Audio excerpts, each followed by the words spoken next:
yo. Welcome back to Aid Thompson and Other Disappointments. With your host, me, I am Aid Thompson. It's episode, I think, 219, isn't it? On Tuesday, the 24th of October. Just a quick bit of podcast admin. If you've not checked out the Patreon yet and you're enjoying more than 2, maybe 3, maybe 4 shows, maybe jump on patreon.com/Aid Thompson. You can get episodes of the podcast 2 days before everyone else. You also get exclusive first dibs on the live tickets to the live shows. The next one is on Friday, the 10th of November.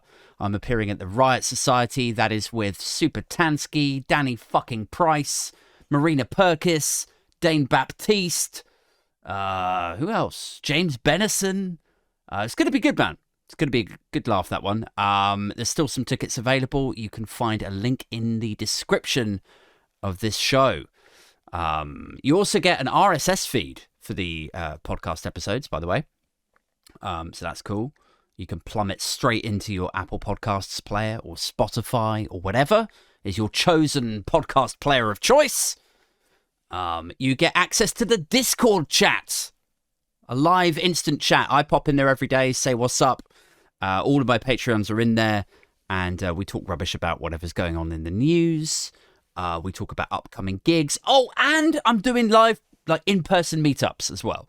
I've done 2 of them so far, both of them in Brick Lane. I need to get the other one in the diary, actually. Although, do I? Really? My liver, I don't know if my liver can handle it. I don't know if my throat can handle it. I don't know. Shall I give you guys an update? Right, so last couple of weeks, I've been absolutely shitting it about my voice, about my throat. You may have heard me rant or, blubber a little bit about it. The situation is this, right? A few months ago now, my voice sort of cracked, the pitch of it. Like when I laugh, it sort of goes up high. And long story short, I got myself in quite a state about it the other day because I started Googling, which obviously you're not supposed to do.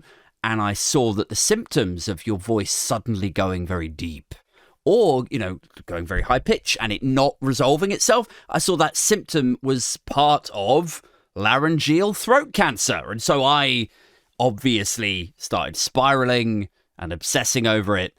And, blood tests and throat examinations later, I've gone to go and see this private consultant guy. I went in there yesterday with my son. I had to sort of speak in code to the consultant because I didn't want to freak my son out. So I was like bringing him up to speed. I was like, yeah, my voice and it's very trebly and other times very bassy. And anyway, I've got responsibilities here, so I can't be messing around. Could you just take a look at it? So he puts this like throat camera thing like in my nostrils after spraying my nostrils with this horrendous spray. But to be fair, he gave me a warning about it. He was like, "Yeah, I gotta spray your nostrils with this this spray stuff. It's not gonna taste very nice." I was like, "Well, I probably won't taste it because you're putting it up my nose. You're not spraying it in my throat, right? So it's probably won't taste it." He was like, "Yeah, I mean, like maybe not." Like, I like the fact he was sort of placating me, pretending that maybe I won't, when he knows 100% of his patients always taste it and it tastes revolting. Tastes like my fucking granddad's balls and he's been dead for 30 years, so it did not taste good. Like, he sprayed my nostrils. I was like, well, maybe I won't taste it because it's going up my nostril. No, straight down the back. Oh my God, it was revolting. And then, as the dessert for this culinary delight, he shoves this camera up into my nostrils. He's like, I'm just going to take a quick look at the old vocal cords. I'm like, uh-huh. He's like, if you could just count to 10 for me, Mr. Thompson. I'm like, 1, 2, 3. He's like, now can you just say E? I'm like, E, like that. The whole time he's like looking at my vocal cords. He's like feeling my neck. And I'm like, is this going to go on for long? Because it was like having my fucking head sawed with a thing like through my nostrils into my throat. And this spray was like sort of numbing or doing something to the back of my nose. Like, it felt like I'd done 2 bags of gack. Or so it was the least pleasant 2 bags of gack I've ever done. And, half the stuff I've done is probably cut with, like, washing detergent or something like. And this was worse than that. So he does the exam and he saws my head with this thing. And, yeah, long story short, he was like, yeah, this is fine. Like, I can see some irritation in there. So he was like, you probably need to do vocal warm-ups before you do these podcasts, or you speak over a mic. If you're speaking aggressively or ranting or shouting, you might need to do vocal warm-up. I'm like, people already think I'm pretentious enough, even hosting a podcast. They're like, so what kind of guests do you have on your podcast? Well, most of the time it's just me. Just you. Yeah, most of the time it's just me, ranting to myself, shouting into the ether. It's all about me, really. Right, okay. That sounds insufferably pretentious, Aid. People already think I'm pretentious enough. What are they going to think of me when I'm sat here in my shed? My neighbours can probably hear me right now, shouting in this fucking cabin. What are they going to think? Like how far I've sunk or how weird I've become if the podcasts start with me going, la la la la la la la. What the fuck is he doing out there now? La la la la la la la. Oh my God. I thought the fucking podcast was bad enough. Like, what is he doing now? He started a separate podcast about 1790s, like, raga performances or something. Anyway. So, long story short, he's like, yeah, there's no cancer there. It just looks like really, really irritated. He's like, you need to do vocal warm-ups. Here's a prescription. You probably damaged it through acid reflux. And I was like, what causes acid reflux? He's like, poor diet and alcohol probably irritate it even more. I was like, oh, God. So cut down on the alcohol. I'm like, really? Really, though? Because doctors always say that. Doesn't matter what you go into the GPs for. They're like, how many units of alcohol do you drink a week? 20? Right, yeah. You should cut down on that. But really, though, do I have... What's going to happen to my verruca if I don't? Anyway. So, yeah, I ended up walking out of the consultant's room. I say walking, dancing, really, because I was absolutely shitting it that it was laryngeal throat cancer. I was like, I've self-diagnosed. I think that's what's going on here. I was so happy when he was like, you've got an irritated, poorly maintained throat that needs to do exercises and you might want to cut down on the beers a bit. I was like, that is good messaging. I'm happy with that. I was dancing out there. I was like Theresa May, when she came on, did the speech, doing a little dance, happy, going on. That was me dancing past genuinely sick people after I just wasted an hour of the consultant's time. They're all looking at me like, there's actually sick people here, Mr. Thompson. You just wasted an hour. Anyway. So what's going on out there? Let's get into it, shall we? There's a lot of news. All of it depressing. You'd think a show called A. Thompson and Other Disappointments, you would think we'd be loving it, wouldn't you? You'd think this would be like fucking Christmas for me.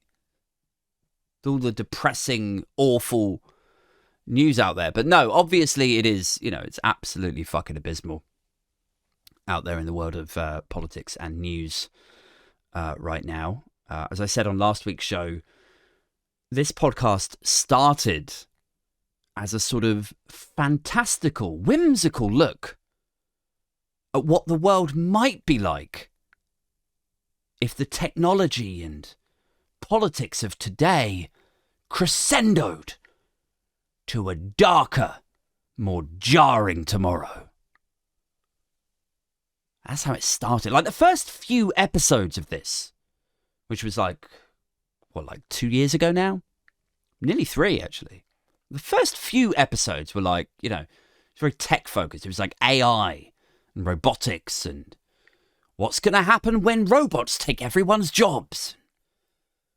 Why is anyone going to get into a relationship when sex bots will be programmed to physically please you to the precise moment that you would like them to, or to stimulate you with the perfect, witty, and intellectual conversations that you like? Like, how could a human being compete? Let's look at what the future might be like if it got really bad and dystopian. And now, here we are, in 2023. We're on the cusp of a nuclear war. Jobs are getting eaten up by AI. We've got deep fakes of Keir Starmer knocking about.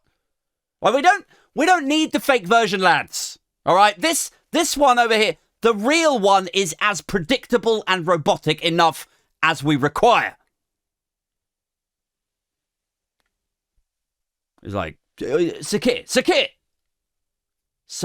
it is rumoured that the Tories are going to raise taxes for a seventh time. They're criminalising protest. They're going to legalise child labour and hang dissident journalists. That's what the Tories are doing. Oh, right. Well, that is unacceptable. And that is, let me say, typical of this Conservative administration. All right, so you're going to roll it all back?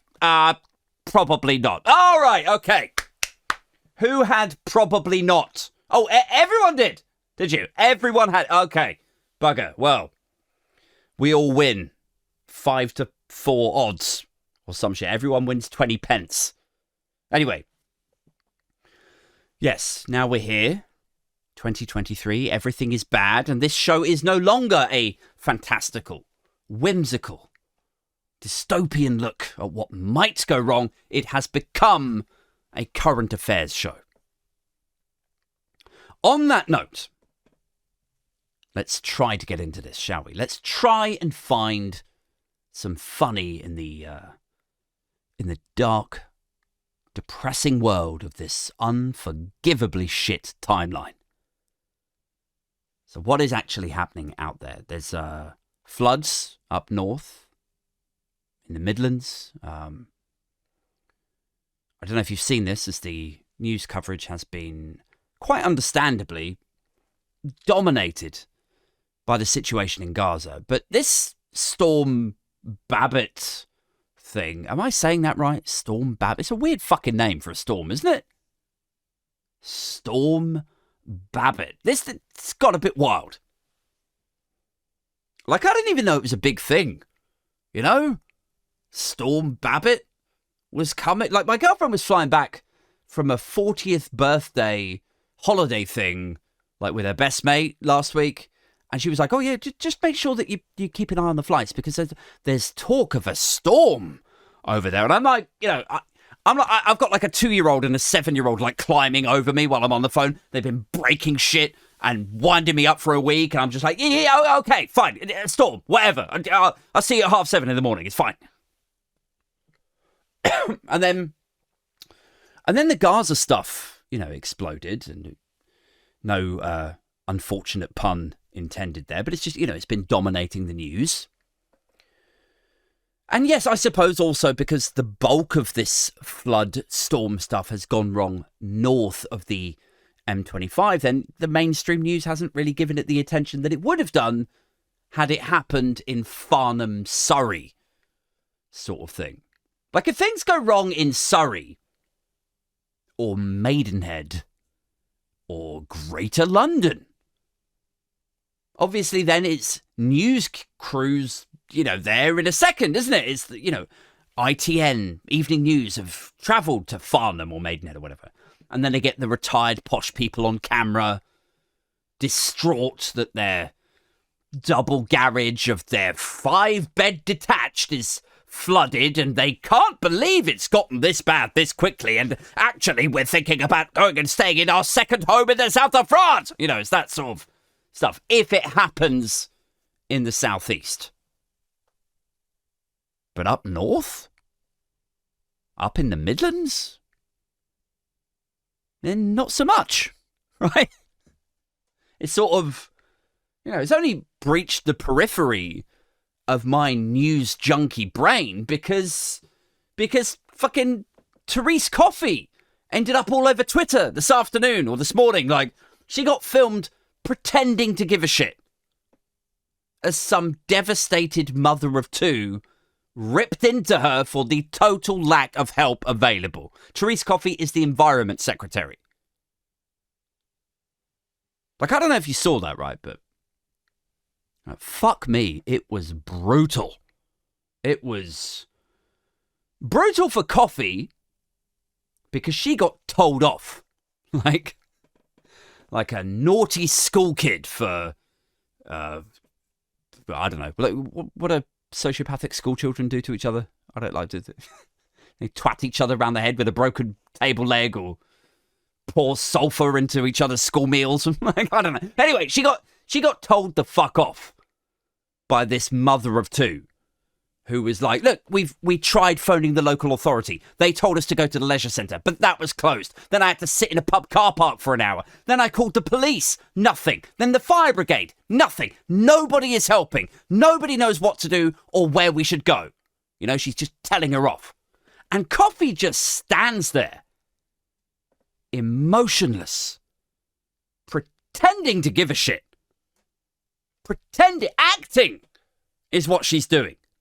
She's portraying a character in that moment, in that scene. And the character is a government official, a minister, a representative of the government charged with protecting the public, helping people like this woman, Therese Coffey. She's portraying this character who's supposed to be helping this, but she's doing it with all the skill and commitment of fucking, like, I don't know, like, who's a shit actor?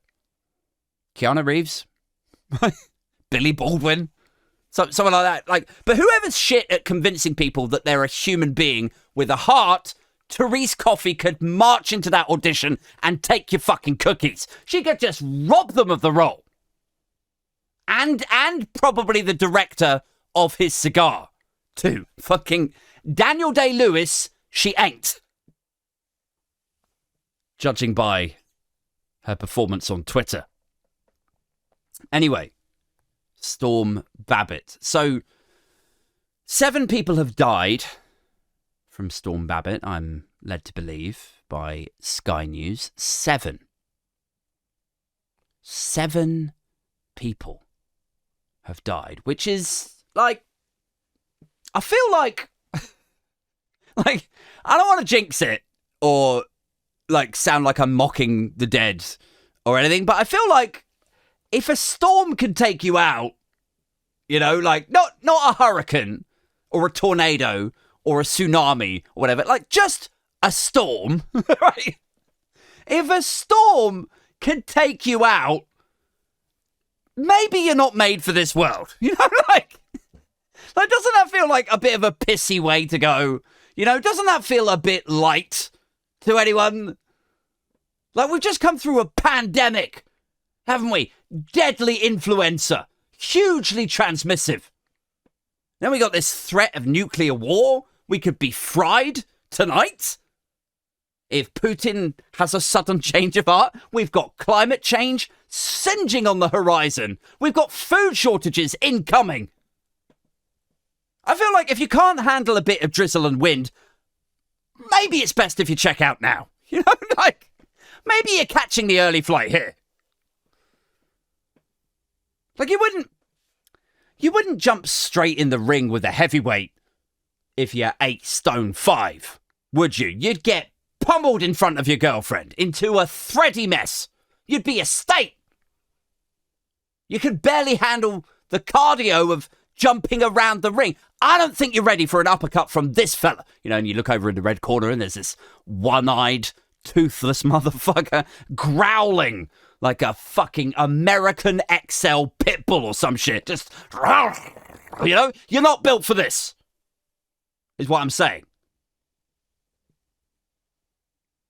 So look, I'm just saying, if a storm, you know, not even a hurricane, just a storm can take you out, maybe it's for the best. Just take your fucking winnings. Because the post-apocalypse, the nuclear winter, the travelling cannibal tribes, they may be a bit much for you. So just Cash out now, lad. I don't know, man.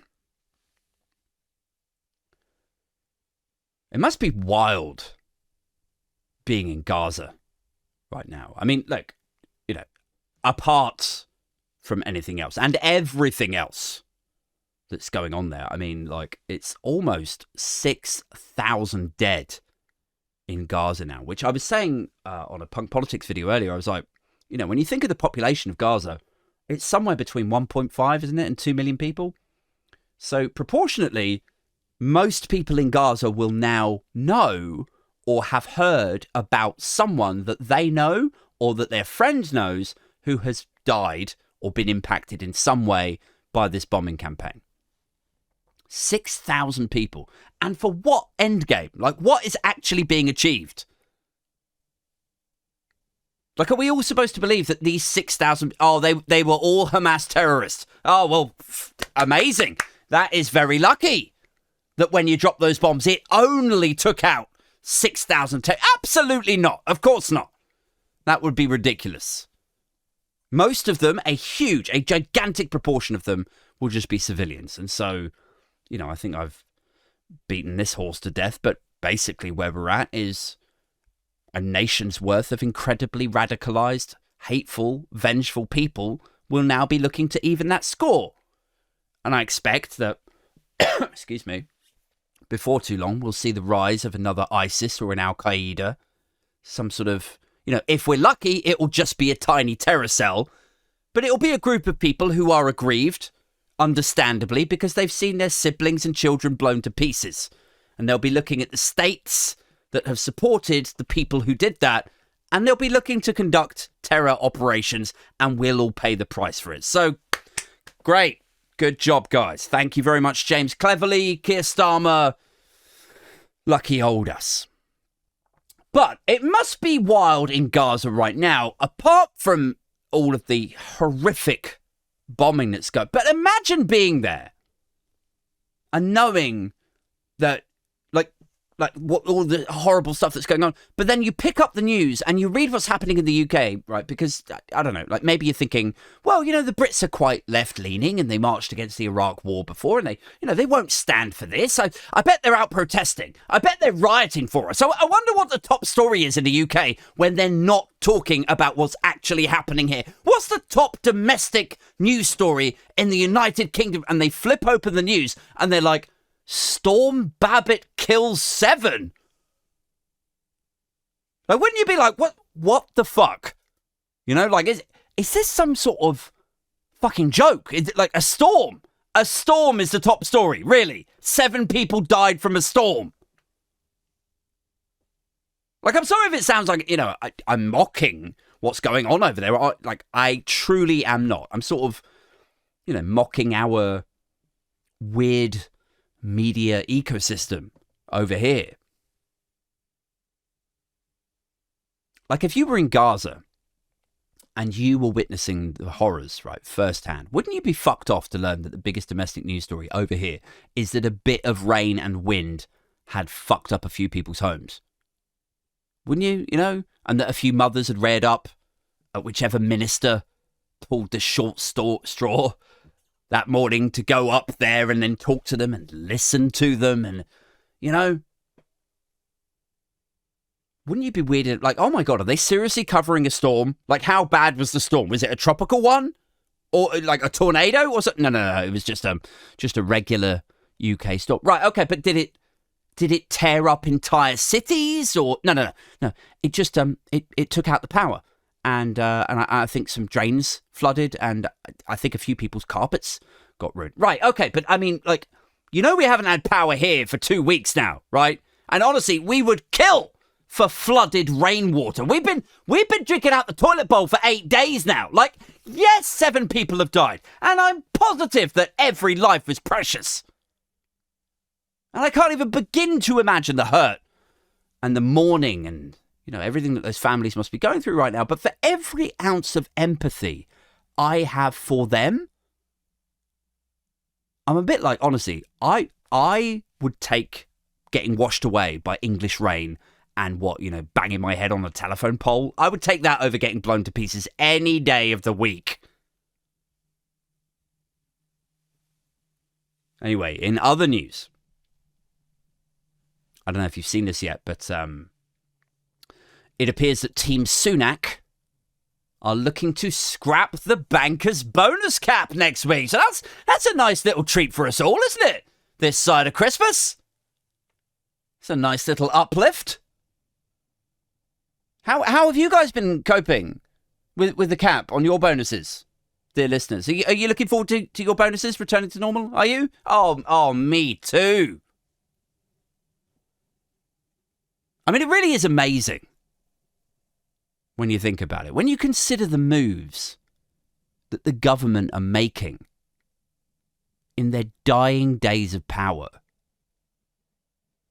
Like, you would think if you were on Team Sunak, you would be panicking, right? You'd be thinking of ways that you could turn the ship around quick. Let's get smart, guys. Let's get into the war room and let's work out what we need to do. We need to actually govern, lads. Well, how do we do that? Okay, well, look, first up, relax the Brexit stuff, okay? Rejoin the single market. You tried the Brexit thing. You all got a bit carried away with the flags and the anger wanking over immigrants, stop the boats and all that. But now, in the post-coital clarity, having jizzed in that Union Jack, now you've regained clear thought. And now you can actually see it was all a bit silly, right? And Labour were at it too. Okay, so you got that as well. So we've got their tough on immigration mug here somewhere, and we got the Starmer quote over there where he's like, "Oh, there's no case for rejoining. There's no case for the single market or the customs union." So they were just as bad. So you could share the blame for it. Anyway, now what you do is you reverse ferret, and you're looking to power up the economy by rejoining the single market, and boom, Labour would be fucked. Like, everyone in the electorate are so far ahead of politicians on this, aren't they? Like, the polls are for rejoining the EU. The polls are for aligning with the single market, and significantly. Like, it's not a 52-48 thing anymore. All Sunak would have to do is the complete 180, and boom, he'd be back. Or all he'd have to do is restrict people's energy bills, wouldn't he?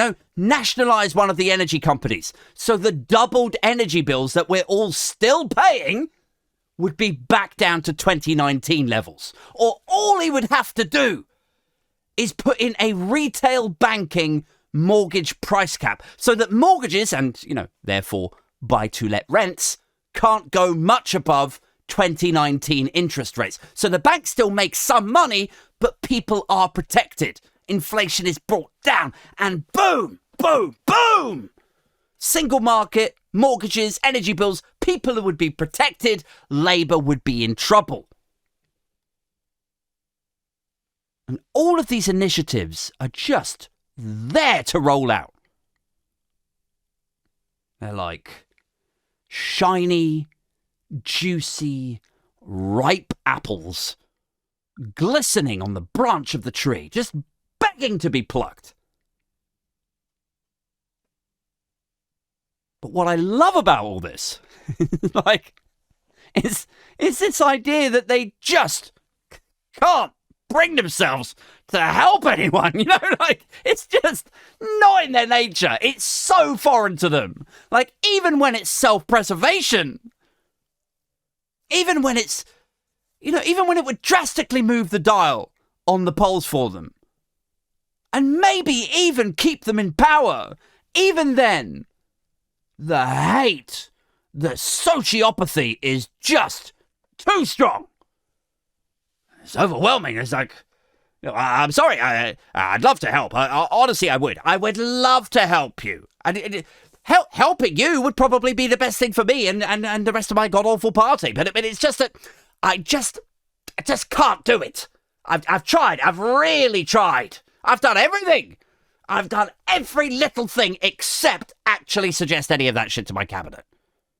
I tried mentioning it at my super secret donor meeting that nobody's supposed to know about. But actually, everyone just laughed at me when I suggested. And then, do you know what? My sociopathy and narcissism sort of kicked in, and I actually just quite enjoyed the ego-y aspect of, everyone laughing at me at my very funny joke. So I just left it at that, to be honest with you. Anyway, look, to bring it back to the bonus thing,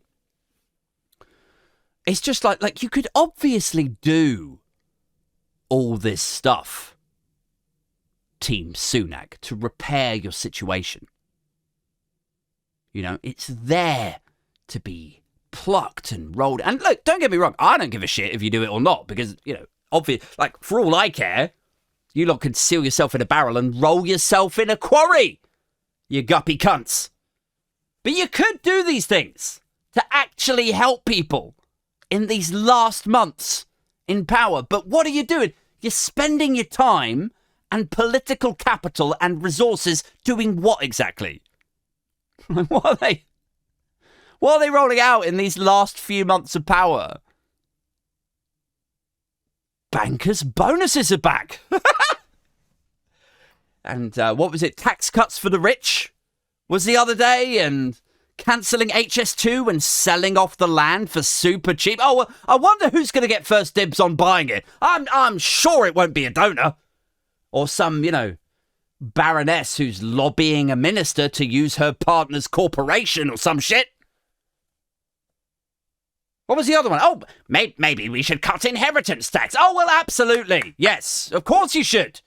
I mean, you could be helping those on low income, so you could be giving nurses a pay rise. But no, absolutely. In your last few months of government, when you could be helping people and you could be helping yourself by seeing an uptick in the polls, no, fuck all that. Quick.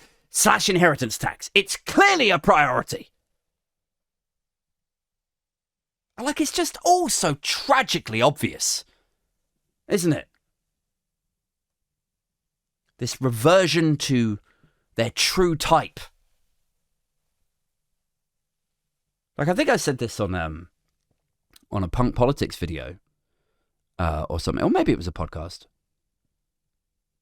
But it's like that sort of near-death impulse to just fuck anyone in sight. I think the example I wheeled out before was imagine two people in the Twin Towers and they know the plane has gone in. They know they're fucking done for, so they just start fucking on the desk. Because why the fuck not? Right? You're not going to make it out of this. Go out in style. Service those base level urges in your last moments. We get it. It's nobody's judging. And it's the same with this present administration. They are staring down the barrel. They know they're done for. And these are their base level urges that they are servicing. I think I would honestly be happier if they were just, fucking people on the desk in their offices. If only that was their most carnal, primal urge. But no, unluckily for us, they glean their most carnal pleasures from fucking the country. So that's where we're at. End of days, final throws, just base level, Etonian Westminster instinct to loot the public purse as much as possible, give your mates tax cuts, fire sale the assets, and then, when the axe does drop, maybe one of the beneficiaries will remember you and give you a board roll somewhere. Anyway, what was I talking about before? God, going right off on a tangent, right off on a rant tangent here. Oh, yeah, no, the other reason that the Storm story hadn't really got into my head this week. There's the Gaza stuff, obviously, and there's also a lot of day job things I need to take care of right now. And also it's half term, actually, now come to think of it. So it's pretty full on with the kids. But another reason is normally I will drink in the politics and the news stuff while I'm sorting the house out. feeding the kids, tidying up. And as I'm, emptying and reloading the dishwasher, I will put a podcast on, right? And I'll take it in and I'll let it swirl around in my brain. And then I'll record a show about it later where I sort of try to make sense of it. And for the last 3 days, instead of listening to newsy sort of stuff, I've been listening to this audiobook by two of the guys from the Australian band Silverchair, right? Which, look, I know, you tuned in because you thought this was going to be like a slightly ranty, beery version of Newsagents, and now I'm going into some sort of non-political, like, newsy stuff, but just, like, bear with it. Like, you don't have to be an insufferable muso like myself to be able to take in what I'm about to get into. Don't worry. I'm keeping my shit accessible, broad, so fear not. But I'll contextualize it for you, just so you're up to speed before we, really get into the point here. So, who were Silverchair? Silverchair were an Australian grunge band. They were big in the mid to late 90s, and they had this massive album in 1995 or 1996, and then the follow-up was pretty big too, and then over the years after that, they'd sort of struggled to match it, but the music was always good, but just loads of different struggles, health things, different producers, problems with the record label, like loads of different things that sort of flared up, if you like. And it was this three-piece, right? It was a trio. 3 kids from Newcastle, New South Wales, Australia, and it all starts with them like jamming at their house, drums, guitar, bass, writing songs. They're huge fans of like Pearl Jam and Nirvana, and then they get big, and it's like the story as it's being told to me is one of excess. A lot of talk of alcohol, cocaine, weed, live shows, the messiness, rock and roll. But it's also a story about ambition and jealousy. There's a drummer, a guy called Ben Gillies, who resents being pushed out of the creative process, right? I swear to God I'm getting to something accessible in a minute, if you're not really into music or whatever. So the drummer gets pushed out of the creative process, and that, he feels resentful about that. There's a bassist who feels like he has absolutely no say or control in anything. He's just sort of pushed around, and it's assumed that he'll just go along with things. And both of them clearly feel aggrieved at how this band ended, when their management put out a statement saying the band are going into indefinite hiatus. And they have no say over this statement. It just comes on the radio and they just hear it. And there's a few stories in there that make the singer, right, a guy called Daniel Johns, makes him out to sound like he's a bit of a cunt. Like when his mate is giving a speech at his own 40th birthday, this Ben guy is giving a speech at his own 40th birthday, talking about how lucky he is to have all of his friends and stuff. And this Dan guy isn't really listening, like he's off in this side bit getting a tattoo. And when he turns up to this thing, his friend's 40th birthday, he turns up with his manager, like not a friend, not a girlfriend, or not alone, turns up with his manager. And he's just like, he's wearing a cape or something. And it struck me as a bit cunty. I'm like, I'm getting cunty vibes from it. Like you turn up with a cape on to your friend's 40th, like I'm the star here, I'm the superhero, Or maybe I'm reading into it too deeply. But anyway, the bassist and the drummer are saying how they actually just miss their mate. That's the sort of tragic, sad part about this, is they have these arguments, they feel aggrieved and resentful and stuff, but actually, fundamentally, they just miss their friend, the guy they used to jam with. The guy that they shared all the memories with, and that they would just love to sit and laugh about it all with him, and to apologise for any bad blood. But though they've written him these letters, and they've apologised for their behaviour or whatever, but that he's never, ever got back in touch, right? And this book made me really sad, sad for them, because the bassist is like in his word, like he's like, Silverchair broke my fucking heart. Like it was such a big part of his life, And it was like he felt like he never got closure. They never agreed as a band to close this final chapter on it. And he'd been there since the start too, so it was like his band too, but it always felt like it was this Dan guy's decision, and he never had any say, and they were all forced to go along with it on this guy Dan's terms. And I'll tell you why I bring this up now, right? So if I may get a little serious with you for a moment. This is a thing that's come up a few times in a few different conversations that I've had of late, and different situations that I've been in, and it's honestly one of my few moments of wisdom that maybe, you know, if I may pat myself on the back, you know, it might be of use to someone else somewhere if they hear this, right? Because the two guys who wrote the book, the drummer Ben, the bassist Chris, I thought it was really interesting that they were the two who had become fathers out of the three of them.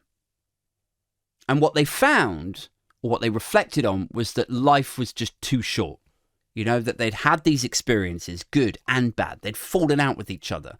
Like the drummer had thrown his drumstick at the bassist's head in the middle of a gig, and he'd shouted at him in a restaurant as well, like about that he wasn't good enough, that he was shit.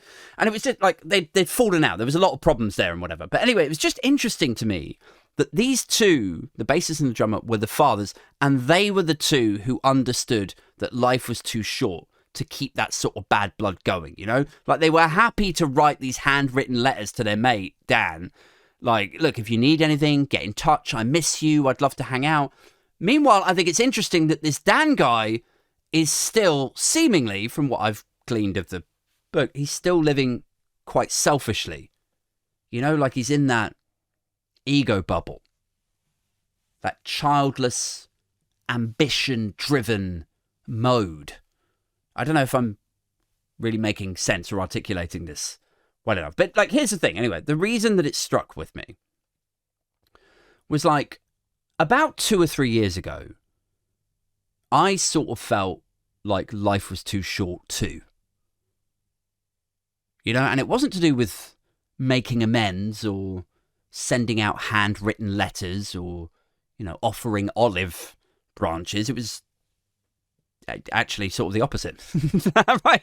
Which is where this is going to get weird now, because, you know, honestly, if you've been listening to this show for long enough, then you will know that we're never too far away from me saying something either slightly problematic or going off on a 90-degree angle into something really bizarre. But anyway, look, it was about 2 or 3 years ago that I was like, you know what? Life is too short. It really actually is. And I've been a dad now for 7 years. 7! And the person I was when I was younger, when I was just fucking hammered all the time, saying outrageous stuff because I was trying to be Eminem or Tupac or so, you know, just trying to get a reaction. Like, all of that stuff is just done. It's just over. I just find it fucking boring. You know, like, I still have a fucked up sense of humor, obviously. You know, I say things that are slightly near the knuckle. But in terms of seeking the approval of people who actually don't give a fuck, you know, about me, or in terms of servicing a relationship with people who do little to service it themselves, is just not on the priority list any longer, you know? And here's the thing, right? As you get into fatherhood, as you learn that life is more than just yourself, you know, that your kid or your kids are the priority now. Like, you learn that you are actually really fucking important to someone, you know, or to these people over here. You learn that what you say or do, you know, is instrumental to this person or to that woman. And so then seeking the approval of other people over here just sort of, you know, fades away. Or at least it makes you question what that whole dynamic was, you know, in the first place. In your 20s, in your early 30s. Like, I sort of came to a realization, really, like a sort of mantra when I was about 40. And it's probably embarrassingly late in life to realize this. And I'm sure a bunch of you now, when you hear me say it, you'll be like, Jesus, like, how fucking bad was that childhood? You know, like, most of us figured this shit out before we left sixth form. You lunatic. Anyway, here's the mantra, right? Basically, this is what I figured out when I turned 40. You need to learn, not you personally listening to this, but people in general. People need to learn that nobody actually owes you their time. You know? Nobody does. Not their time, or their friendship, or their laughs, or acknowledgement, or anything. Like, if you're at a barbecue and the person you're talking to isn't really present in the conversation, you shouldn't get mad about it. You know, you shouldn't even particularly care about that, because nobody owes you their interest or fascination. You can't be interesting to everybody. But equally, if somebody isn't showing you any interest, if they're not present in the conversation, then you don't owe them your fucking courtesy either. Just leave the conversation. Just walk away. Don't even say goodbye. Just fuck them off. Like, hang on, hey, that was a bit rude. You know, you just literally walked off in the middle of because neither of us were interested in me saying anything more. So win-win, you know? And it works, like, even outside of casual barbecues or party conversation. It works on colleagues, on relatives, on long-term friendships. None of them owe you their ears or their fascination. They don't have to listen to your fucking boring story about your new hobby that you're working on, or how you play five-a-side on a Thursday now, or how you started a podcast. Nobody owes you that interest, or to keep up with you, or checking in on you. But equally, you don't owe them your weird, unreciprocated, unrequited friendship either. You know? Even Stevens equals pequals. So if they're not checking in on you, or they don't bother to see your new digs, or meet your kids, or whatever, it's fine. Like, yes, it might make you question what that friendship even ever was, but like were you projecting the whole time? You know, what even were we? But they don't need to be super chummy and emo with you about anything. But again, you don't need to be texting them or arranging lads' nights or girls' brunches trying to maintain a friendship. You know? And I think for a lot of people it is that. It's like, you used to know somebody when you were like 15 or 19 and you came together over a shared love of X, Y, or Z or whatever. Now you're both 43. It's not about enjoying a friendship and having loads of things in common. Your lives are completely different now. You live in completely different towns. One of you's got kids, the other one hasn't. One of you works in fucking hospitality, the other one's a builder. It's like, you're completely different people. So now it's not about sharing things that you have in common. It's about maintenance. Now it's about, I could come down and see you on the 19th. Yeah, I suppose. Like, if we met each other now, would we become friends? Or like, what even are we? And look, it's nothing hostile. It's nothing discourteous with relatives or friends or colleagues or anything. It's just like, you know, it's like, you don't need to find me fascinating or be banging down my door, begging me to come out. But equally, if you aren't in any way interested in what I have to say or what's going on over here or responding to a text, or then great, you know, that's fine. We're sort of agreeing a standard there, though. And there's no hate or anything. And I hope our paths cross in the future or something at a point when maybe things might be different. But for now, I'm good. And there's a real peace in that, you know?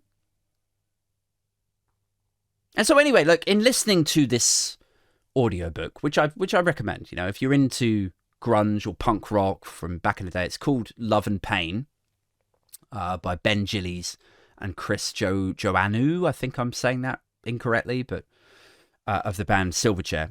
And yeah, anyway, look, it just sort of struck with me like how at peace with each other, with life, these two gentlemen now sound, you know, post-fatherhood. Like how they've tried their best to maintain a friendship or whatever. And they're at peace with whatever that is or whatever it used to be now. And it really resonated with me. Like I have a similar peace with my place in social circles that I'm in now. You know, I feel very confident, very content these days with my family, my job, the kids, talking politics, talking shit with other content creators, going for drinks with Tan, Jules, Graham, Danny, putting on shows. Like, anyway, look, that was the thing that sort of took my eye off the news ball, I guess, for a few days. I thought maybe it might be worth talking about. Guys, anyway, I better go. Sorry if that all got a bit emo there. Hopefully it was helpful in some capacity to somebody. Occasionally, I guess I let the mask slip and reveal the fact that I'm a big fucking pussy underneath all the bravado. Until next time, I'm going to have to say goodbye. Do buy a ticket to the live show. That's on Friday the 10th of November. Do consider jumping on the Patreon. It starts at only £3 a month. Until next time, cheerio. Take care of yourselves. Stay booge. I'm out this motherfucker.